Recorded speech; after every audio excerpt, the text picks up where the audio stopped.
तीन दोस्त हैं, राम, श्याम और बलराम। राम और श्याम किसान हैं और अपने खेत में टमाटर उगाते हैं, जिसका खर्चा उन्हें 2 रुपए किलो पड़ता है।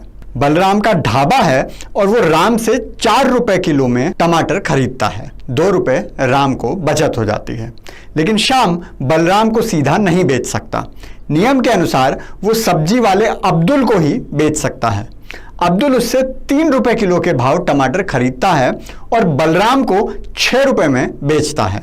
इससे बलराम को टमाटर 2 रुपए महंगा पड़ता है, लेकिन श्याम को 1 ही रुपया बचता है। श्याम का भी नुकसान और बलराम का भी। और बिना कुछ किए अब्दुल 3 रुपए कमा लेता है। किसानों से जुड़े केंद्र सरकार के बिल बस इतना कर रहे हैं कि अब्दुल को बीच में से हटा रहे हैं। और यही कारण है कि अब्दुल की सारी नाजायज औलादें इस बिल का विरोध कर रही हैं। हे मनुष्य, बाबा के दरबार में आओ तो घंटी बजा के आना। हेलो एंड नमस्कार मित्रों। राम, श्याम और बलराम का उदाहरण अगर समझ नहीं आया तो वापस जाकर एक बार फिर से सुन लीजिए, क्योंकि आसान भाषा में कृषि सुधार बिल यही है। हमारी जनता को समझ आ जाए इसलिए कहानी बनाकर सुनाना पड़ रहा है। वो हमारी जनता बहुत भोली है ना, कुछ भी अफवाह उड़ा दो यकीन करने लग जाती है और निकल पड़ती है सड़कों पर झंडा लेकर। और उनको डराने का काम इस कदर किया जा रहा है कि जैसे सरकार उनकी भैंस खोलकर ले जा रही हो। कृषि सुधार बिल ऐसी बहुत सी चीजें करने जा रहा है जिससे न केवल किसानों का फायदा होगा, बल्कि कृषि निवेश, कृषि आधारित उद्योग और ग्रामीण अर्थव्यवस्था को ताकत मिलेगी।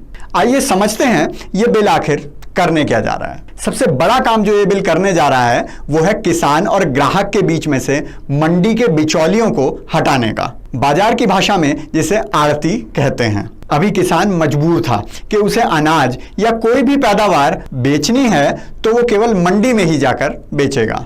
राम बलराम को नहीं बेच सकता, अब्दुल को ही बेचना पड़ेगा। नए बिल के बाद वो कहीं भी किसी को भी अपनी पैदावार बेच सकता है। सीधा बाजार में जाकर ग्राहक को, ग्राहक के घर जाकर दुकानदार को, होटल रेस्टोरेंट को, या फिर ऑनलाइन, जैसे फोन का रिचार्ज ऑनलाइन हो जाता है, ट्रेन की टिकट ऑनलाइन मिल जाती है, और मन करे तो व्हाट्सएप पर भी बात करके सीधा सामान बेच सकता है। अब इसमें विपक्षी पार्टियों द्वारा जो सबसे बड़ा डर दिखाया जा रहा है वो है न्यूनतम समर्थन मूल्य यानी एमएसपी का। हिंदी में बोलें तो मिनिमम सपोर्ट प्राइस। किसान भाइयों को तो पता है, शहरी लोगों के लिए बता दूं कि मिनिमम सपोर्ट प्राइस सरकार द्वारा निर्धारित पैसा होता है जिससे कम भाव पर कोई अनाज किसान से नहीं खरीदा जा सकता। अब डर यह दिखाया जा रहा है कि सरकार बीच में नहीं रहेगी तो प्राइवेट व्यापारी एमएसपी से कम दाम में भी किसान को बेचने के लिए मजबूर कर सकते हैं। चलिए इसे एक उदाहरण से समझते हैं। सब्जी तो खाते ही होंगे आप, अगर नेताओं की तरह अमीर नहीं हैं तो खरीद कर भी खुद ही लाते होंगे। टमाटर क्या भाव चल रहा है आजकल? 80 रुपए किलो। 70 रुपए के भाव वो वाला मिलता है जिसमें सारे टमाटर घुमा घुमा कर देखने पड़ते हैं कि कहीं से पिचका हुआ तो नहीं है, कहीं से फूटा हुआ तो नहीं है। और साल भर में सस्ते से सस्ता भी टमाटर क्या भाव मिलता है? चलो 20 रुपए किलो मान लो। और अगर किसी के यहाँ इससे भी सस्ता हो तो 50 किलो मेरे घर भिजवा देना। आप जानते हैं किसान को इसका एमएसपी यानी मूल्य कितना मिलता है? 400 रुपए क्विंटल, यानी 4 रुपए किलो। 4 रुपए किसान को मिला, 4 रुपए समझो सब्जी वाले ने कमाया, 2 रुपए लाने ले जाने की लागत। बाकी के 10 रुपए किसकी जेब में गए? बिचौलिए की जेब में, आड़ती की जेब में, अब्दुल की जेब में। और जब 80 रुपए टमाटर बिकता है तो भी राम को 4 ही रुपए मिलते हैं क्योंकि एमएसपी है। 80 में से 60 रुपए अब्दुल कमा जाता है।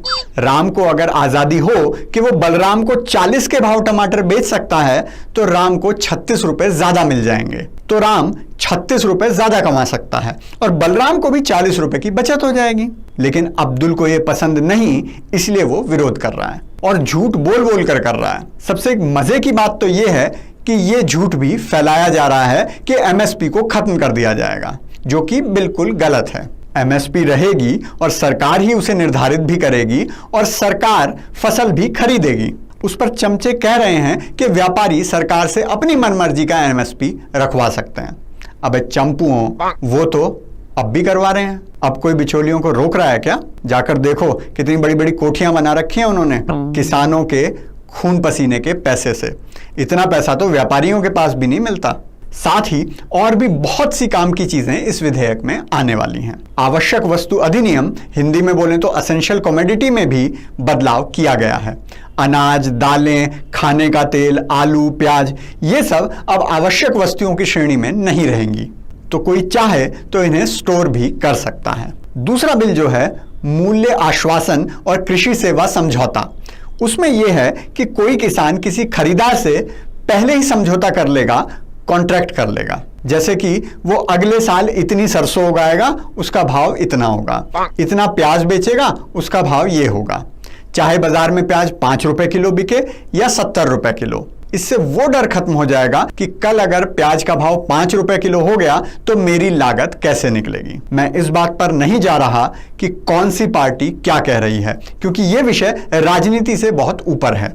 ना ही मैं मोदी का समर्थन कर रहा हूं, ना बचाव। इसमें राजनीति नहीं होनी चाहिए और किसानों तक सच पहुंचना चाहिए।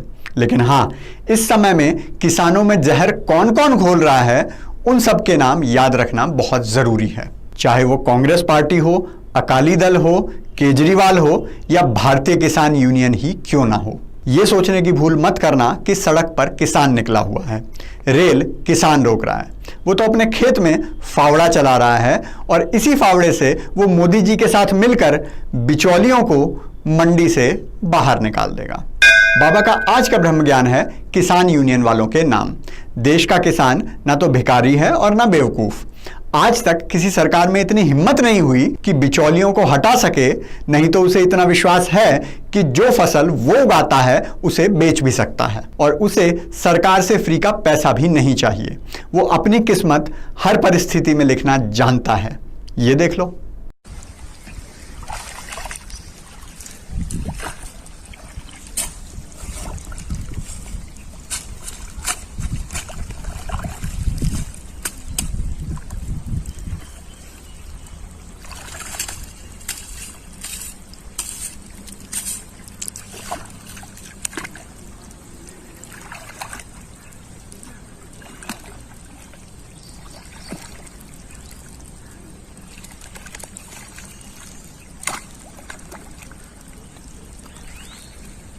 अगर आप भी किसानों को अपनी मर्जी से बेचने की आज़ादी देना चाहते हैं तो कृपया लाइक, शेयर, कमेंट और सब्सक्राइब जरूर करें, क्योंकि खुशियां बांटने से बढ़ती हैं।